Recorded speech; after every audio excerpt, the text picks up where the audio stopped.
Ladies and gentlemen, welcome to the September 11th, 2020 edition of Pro Wrestling Throwdown. I am Caleb Black. This is Luke the Big Dog Williams.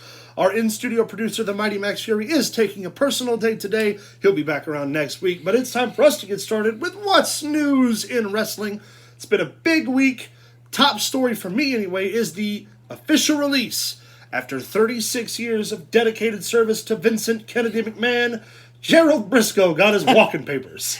You know, it's really sad when you're known as, like, the stooge for Vince McMahon over all these years, and then Vince one day is up and is like, hey, Gerald? To out-stooge Pat Patterson. Right! To be there no, in all seriousness, Gerald Briscoe has been granted his release. Now, as you know, he was part of the furloughed list, as we previously discussed back when Black Wednesday occurred.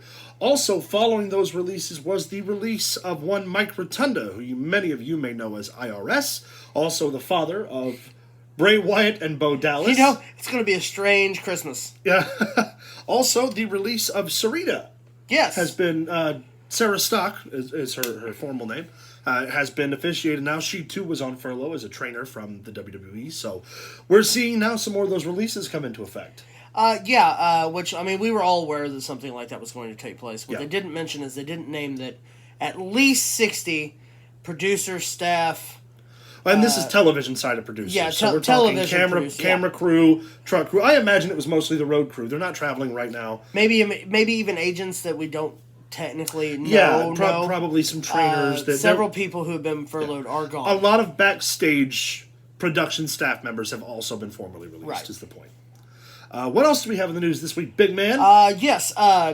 Championship Wrestling from Hollywood has a new head booker in one Aaron Stevens. Formerly known as Damian Sandow. That's right. If you're not familiar with Championship Wrestling Hollywood, it's another prominent independent promotion featured on television, which a lot of people aren't aware of. We've actually, in our background here, have an episode previously DVR just kind of playing. If I could best describe it, I would say it's about as close as you could get to indie from a high school gymnasium as you could possibly get, because, you know, they're names that not regular wrestling, casual wrestling fans would know. It's a studio-adjacent production, so sort of like NWA Power is. Or like USWA used to be from Memphis. Yeah, actually, USWA is a much better comparison, I think. Not bad wrestling, but not as seasoned with the camera work and stuff, but it's getting there. Yeah. It's a fun little show. Check it out. You can find it on your local cable provider, depending on who you have. It's another product to watch. I watch it. I enjoy it. But it's not our mainstream show, so we don't often cover it here. Maybe we'll do a Championship Wrestling special. Hey, I could do that. I'm more than happy to do that. Yeah. Also, veteran voice actor Barry Scott, the man who was known from TNA for the Cross the Line promotion. Cross the Line. Passed away this past week. Puppet. Yeah. I want to say this right. The Maniac Midget, I think, is how that's What's his gimmick? We're not using that word derogatorily. The leader of the mini brawlers. Was he the one who pulled the gun on Jeff Jarrett when they were in the asylum? Yes. Okay. And then they got that run with the mini brawlers on Spike TV for a 6-season episode. Oh, that's right. I forgot about. He was the guy who ran it. Yeah. Passed away as well. That's such a shame.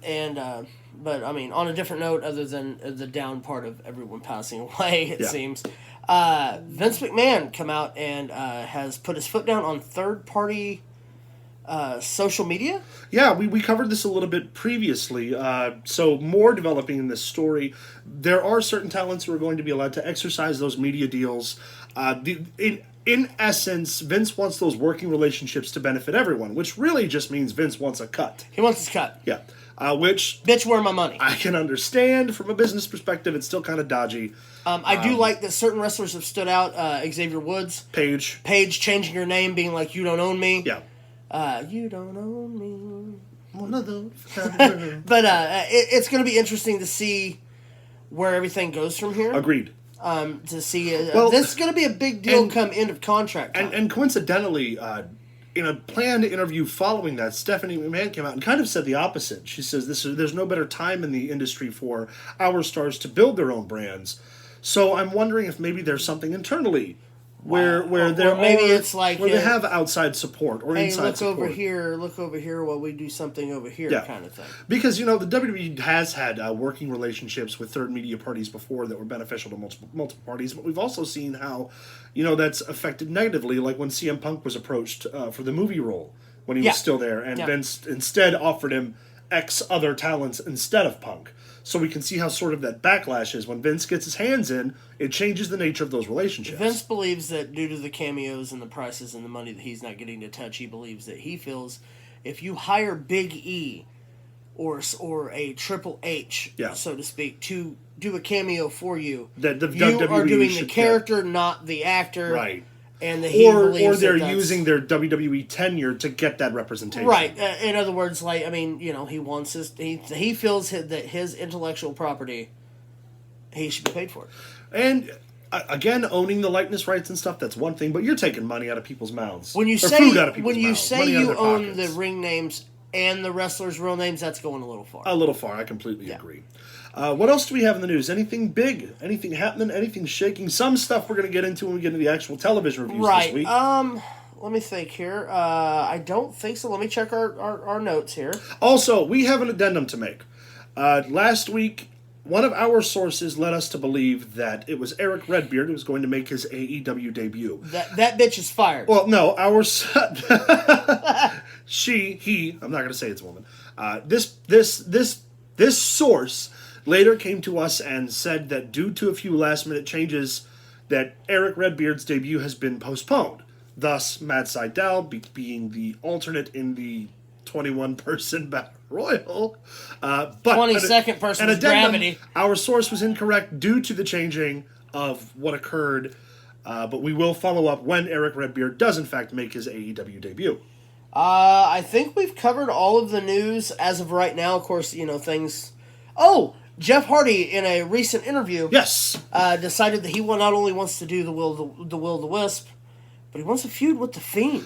I think with the WWE, we talked about this before, with the WWE's production quality, when he did the Will-o-the-Wisp in TNA, it was kind of cool, but they didn't have the same production capabilities that Vince has. Correct.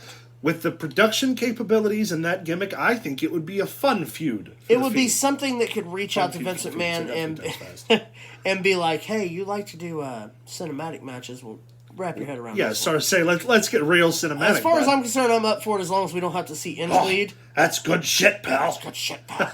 Yeah, Inchweed, we stay away from Inchweed. Yeah, we can get away from Inchweed. But I think the feud the Fiend and Jeff Hardy would be great. Agreed. Let alone doing that gimmick. I completely agree.